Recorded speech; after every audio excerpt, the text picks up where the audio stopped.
గత 6 నెలల నుండి దేశంలో అరాచక పాలన చేస్తూ మావోయిస్టులను చంపడమే లక్ష్యంగా ప్రజల కోసం పోరాటం, పీడిత ప్రజల కోసం పోరాటం చేస్తున్న వారిని చంపడమే లక్ష్యంగా మోడీ, అమిత్ షా ఈ పాలన చేయడం జరుగుతుంది.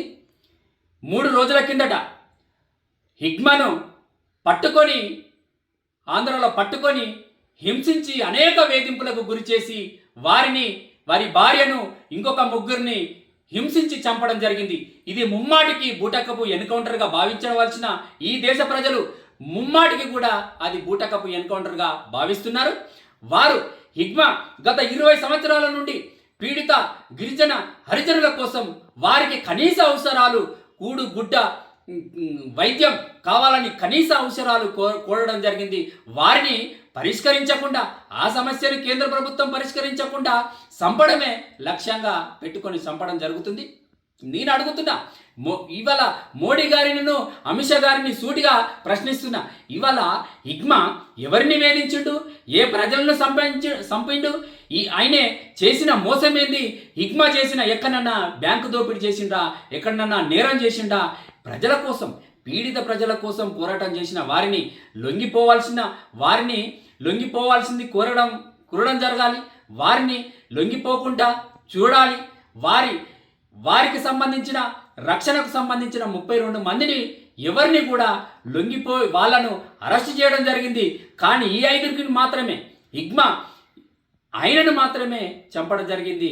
ఆయనే ఇవాళ ఒక గిరిజనుడు, ఒక గోండి జాతికి చెందిన వాడు కాబట్టి, ఒక కింది జాతికి చెందిన వాడు కాబట్టి ఇవాళ మోడీ, అమిత్ షా జీర్ణించుకోలేక దేశ ప్రజలు మొత్తం కూడా ఆయనను ఒక దేవునిగా పూజిస్తున్నారు కాబట్టి, పీడిత ప్రజలు పూజిస్తున్నారు కాబట్టి దాన్ని ఓర్చుకోలేకనే హిగ్మాను ఎన్కౌంటర్ చేయడం జరిగింది. ఇది ముమ్మాటికి ఇది హత్యగా భావించాలి. కోర్టులు కూడా సుమోటగా తీసుకొని వారి మీద కేసు నమోదు చేసి ఇవాళ ఎవరిని చంపినా కూడా నేరమే అని భావించాలి. ఈరోజు మోడీ గారు గత 11 సంవత్సరాల కిందట ఎక్కడైతే ప్రభుత్వం ఫామ్ చేస్తే, మేము అధికారంలోకి వస్తే ఈ విజయ్ మాల్యా లాంటి, నీరజ్ మోడీ లాంటి, చందా కోచర్ లాంటి వారిని, రాణా కపూర్ లాంటి దేశ నేరస్తులను, ఆర్థిక నేరస్తులను, దేశం పారిపోయిన వారిని మేము తీసుకొస్తా, వాళ్ళను అరెస్ట్ చేసి జైల్లో పెడతా అని దేశానికి ఎవరైతే ఆర్థిక నష్టం చేసిన వారిని అరెస్ట్ చేస్తా అని చెప్పిన నీవు ఇప్పటి వరకు కూడా ఎవరిని కూడా అరెస్ట్ చేయలేదు.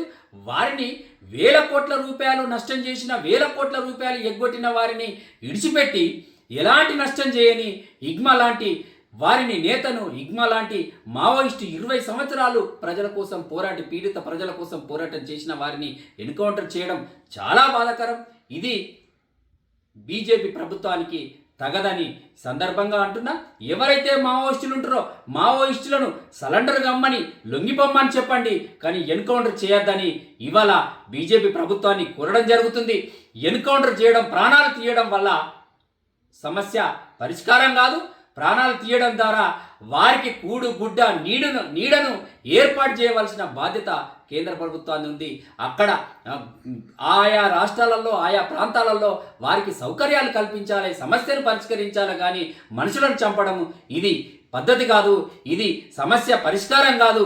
మరో రకంగా మళ్ళా ఉద్యమాలు పుడతాయని, ప్రజా ఉద్యమాలు చేసే పరిస్థితికి వస్తుందని ఈ సందర్భంగా తెలియజేస్తున్నాం.